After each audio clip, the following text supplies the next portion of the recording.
What's good, guys? Your boy, Mr. Old School Rider, coming from the Riders Book Club. I want to introduce you guys one of my authors I've been looking at for a little while as well. He got quite a bit of great catalog for what we see. You guys gonna like his work very much. I want to introduce you guys Mr. Jonathan Abrams. Hopefully, I say his name correctly. What's going on, Jonathan? Mr. Old School Rider, how you doing today? I'm doing pretty good. How about you, sir? Good. Thanks for having me on. I appreciate it. I'll tell us a little bit about yourself, real quick, Jonathan. I'm gonna let you have the floor. Yeah, so I grew up in Southern California. Uh, I always knew I wanted to be a sports writer. Basically, growing up, I was one of those families that had a newspaper in front of me every morning. And so I went to University of Southern California, majored in journalism, got lucky and got a internship at the Los Angeles Times out of there and stuck around at the LA Times for a couple years. Then I went to the New York Times. Then I was with ESPN's Grantland for a little while, Bleacher Report. Now I'm back at the New York Times. Uh, about a decade ago, I also had an itch to start doing books. Newspapers and books were my thing growing up. So the first book that I wrote was Boys Among Men, about the NBA's whole high school to pro generation of players. So we're talking about players from uh, Kobe Bryant to LeBron James to Kevin Garnett, and even ones that you may not know of who declared for the NBA out of high school, like Corleone Young and Lenny Cook. And no matter what, whether they had success or not, I think the thing that threaded them all was that they all had a eventful road to get to where they were eventually going. So that was my first book. It came out in 2016. And then I wanted to kind of dive outside sports a little bit. So I did an oral history book on The Wire called All the Pieces Matter. Love doing that book. The Wire is a foundational television show. For me, it's still, the number one show of all time. And most recently, I did an oral history book called The Come Up on the history of hip hop. And it's another oral history charting and documenting the explosive growth and the amazing origin story of hip hop and its influence. Oh man, yeah, I like those. Yeah, I like those very much. I was originally going to talk about the come up, since we do talk about music and everything else. But the other book that kind of interests me is the Wire book that your history of. I mean your or take of it. Yeah, that was a really fun book to do because I think it came out about a decade after the show was over. So I think the actors, the writers, the directors, everybody who participated in that show had a chance to fully reflect on uh, their contributions and what they did, and that show's place in the pantheon of great television shows. And I think the Wire for a lot of people was a slow burn, right? When it came on HBO, there weren't too many people who were actually watching it. But in retrospect, once DVDs and streaming and Netflix and those type of things came along, like I remember I started watching The Wire maybe in the mid 2000s, when it was like you had to like order a DVD on Netflix and then they would mail it to you. You remember those days, those quick days? Oh, So way I forgot. Boy, that was a long time ago. so it was a slow burn. So now I think that book came out when people had the chance to actually, fully watch and digest the show. And a lot of people, you'd be surprised by how many people almost watch that show annually. And every time I rewatch it, find something new. So that show for me meant a lot and means a lot. And the performances in it, from watching a young Michael B. Jordan, or watching Michael K. Williams at the peak playing Omar, watching Idris Elba before he became a household name. The people and the talent that they had on that show is amazing. Oh yeah, you are named some heavy hitters, man. You are absolutely correct on that. Wow, I forgot about Michael B. Jordan was on that too, man. That was so long ago, man. His glow up is it's amazing, man. But Yeah, and I remember I was talking to the casting director when they had to like have his parents sign like permission slips or consent forms for him to even be on set.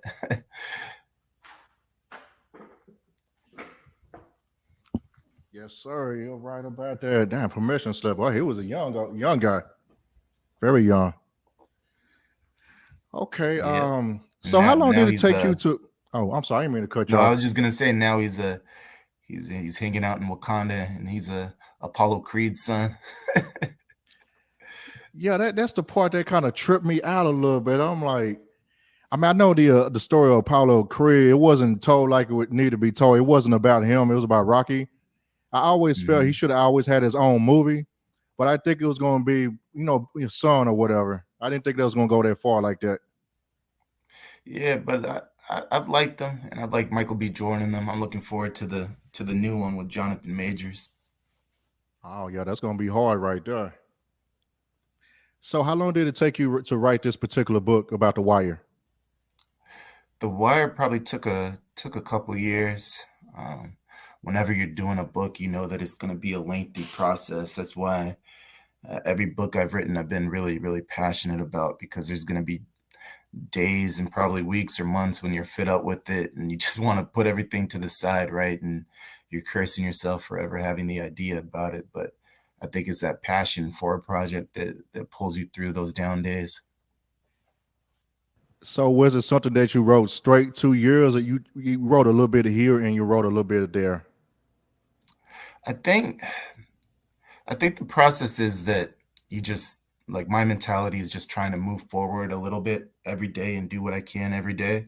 So whether that's, getting an interview for it or transcribing it, going through the interview, trying to see what's useful, what I can actually use, or actually putting it together. An oral history is different from a regular narrative book because you're stringing together the quotes and trying to make a narrative out of the quotes rather than use your own words. So I think as long as I'm making progress every day, that's what I measure it in. Because with books, what I've found is that if you try to think about the end when you're at the beginning or in the middle, it's just too big of a task. It's almost like too big to even fathom. You're just gonna get lost thinking that you're never gonna finish it. And if I'm working on say page 56 today, then I'm gonna work on that and do my best on that job before I get to page 57.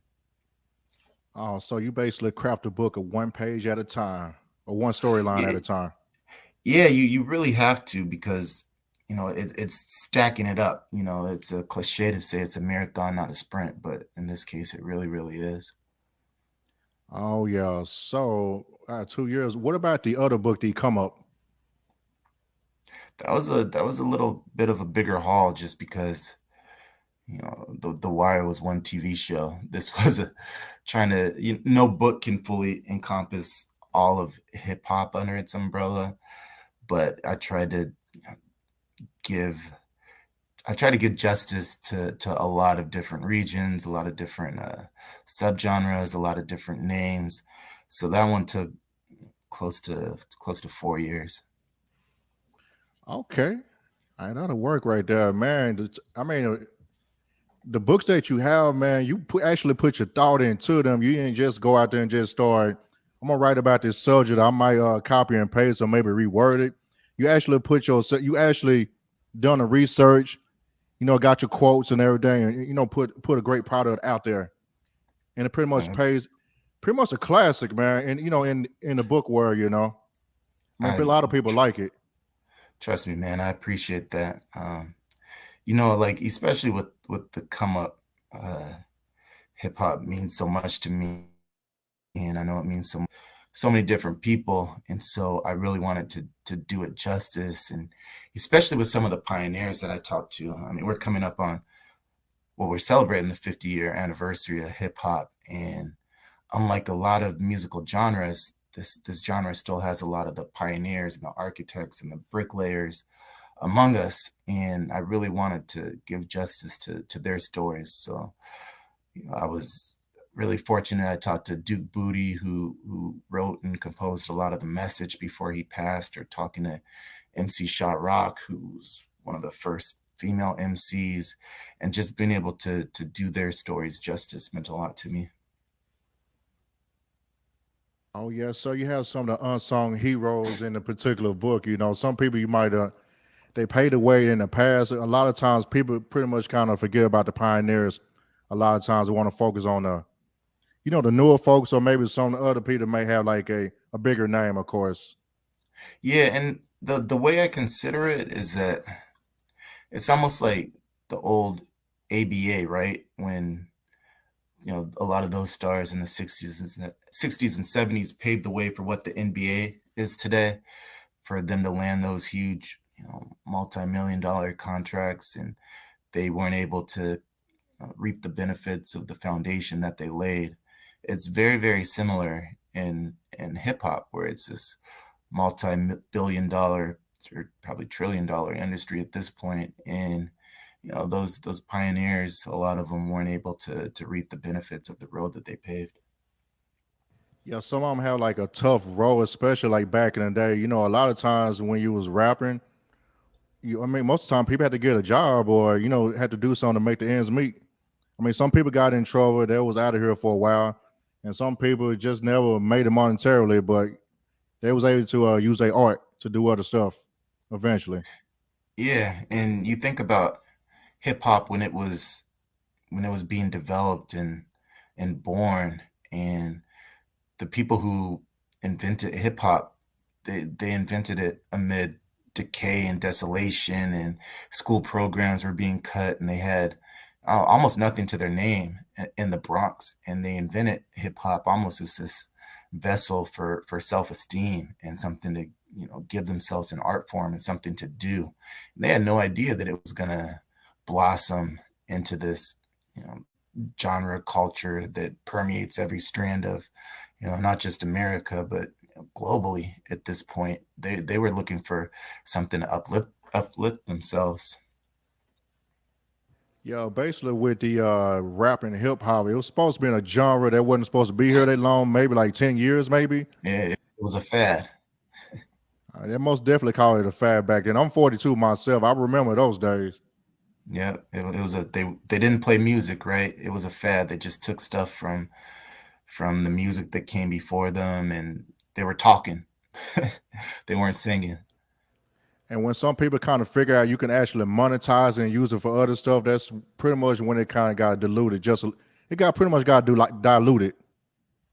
Yeah. Well, just one of the interesting things that I learned was there was this huge, like, almost split when Rapper's Delight came out, because when Rapper's Delight came out, it was the first time really that hip hop had been on vinyl and on radio.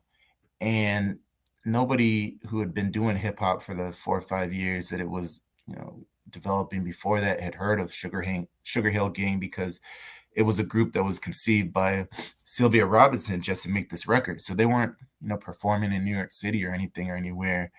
And the hip hop that they did, guys who were the originators of this thought that it was really elementary. But it was the first time that so much of the rest of the country was being introduced to hip hop, that the original pioneers almost felt like they had to go back and retrain themselves to do this elementary thing, or this elementary version of hip hop, because this is what was popular and this is what people are being introduced to. So in order for them to try to capitalize off of it a little bit, they need to do it this way. And that created a split in hip hop. And it just shows that, whenever commercialization or corporate America gets their hands into anything, whether they put their 2 cents into whatever it is, it becomes something different. It becomes diluted. Yeah, that's facts on that. I remember back I latched on the hip hop like very early. I have like an older brother. He like 50 right now, but I mean he was like in New York, pretty much rap from all over like New York rap. Like I'm from Texas, but like South rap, things like that. But I gravitate to the New York rap like very heavy. I had like a few Kim folks that used to go to New York all the time and bring tapes home, and Hmm. I fell in love with it. I fell in love with rap, man. I know the radio stations where I'm from, they didn't really play hip hop like that in Dallas until like maybe like That's the how early hip '90s. hop's that's how hip hop spread in the early days, right? Like, it was people traveling with tapes, a lot of people traveling in army bases, bringing tapes, and tapes would spread different ways that way. Uh, yeah, but people forget. Yo, one of the all-time great what ifs is from Dallas. You know who I'm talking about? Oh man, oh yeah, my boy DOC. He would have been. People would be arguing about him being the goat. Yeah, actually I have no, I know I'm gonna mess his whole name, but I hope not Saran Baker. from the source. We Hmm. was talking about that recently too, but yeah, that was one in Texas. Basically, he was like one of the people like, what if? Also, I have another argument on that. He's not from Texas, but another what if was a Slick Rick. Slick Rick, one of the greatest storytellers of all time in hip hop. I mean, I know you had some stuff that happened, back in the day or whatever, but what if nothing, the other stuff didn't happen, man, it'd be totally different. Without a doubt. Now, I still put Slick Rick right up there with his storytelling ability. Um, he's a he is a what if though. He is a what if, but man, he did have some bangers in his catalog. I mean, he's like in my top 10, basically. I mean, Ghostface up there too, but he's my top 10 as well. My top 10 is like not like everybody else. It's a little different. It's a Let little me hear it. mixture of it. Let me hear it. Ah, everybody gonna have Pac and Big and Jay up there. Nas, of course. They're in a different category. I can't think all 10 right now. I know this gonna sound crazy, but Project Pat up there. I'm not even gonna lie to you. He in my Okay. top 10. Dre from Outkast, he up there. Yeah. No, I can definitely understand Project Pat being from the South. Sure, you also got Scarface up there as well. Yeah. He up there. It's quite a bit, man. I'm gonna have to I'm not gonna give my whole list down. I'm just gonna throw some names out there for right now. But some people gonna be, some people get a little upset about some of the people I got up there. But that's what it's to me. Yo, you can't name a top 10, probably even a top 5 without getting into a healthy debate. Yeah, that's why I exclude, those 4 or 5 rappers. Jay and them. They like somewhat. They different. Agreed. They make me feel good at the moment. So we're gonna talk about a few other things. I got to give it to you, man. You had your head on straight. You did the right thing, man. You pretty much live a dream that most of us should aspire to. You went to school. You got that dream job that you're supposed to. And you're in a field that you love, basically.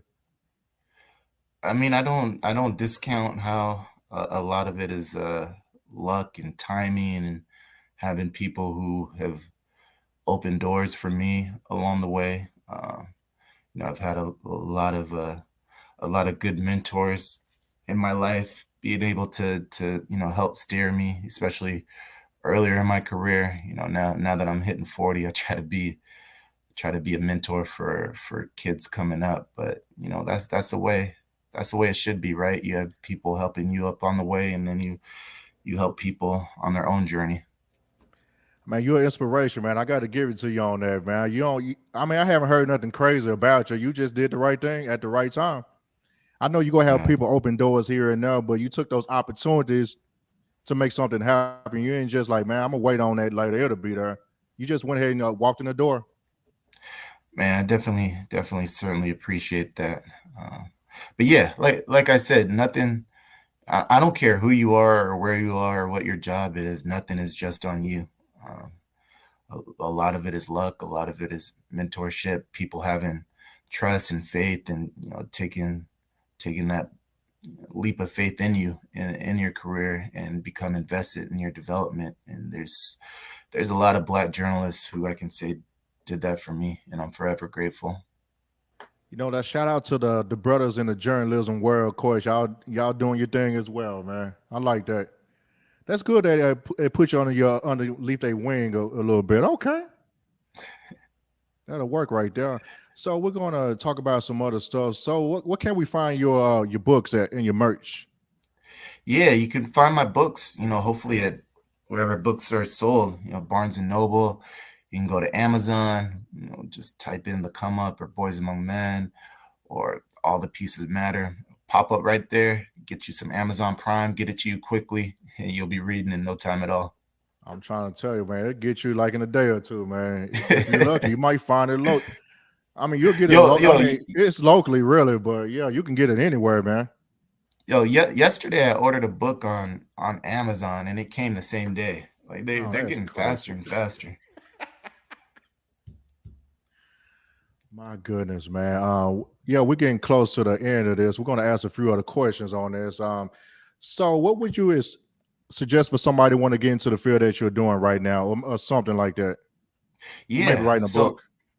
So, whether it's sports journalism or writing books, I would say the most important thing you can do is read the works, the authors, the journalists you admire, see why you like them, just really study the words that they put on their page and, figure out what they're doing. And then I would reach out to the people you admire, see if they can take you under their wing.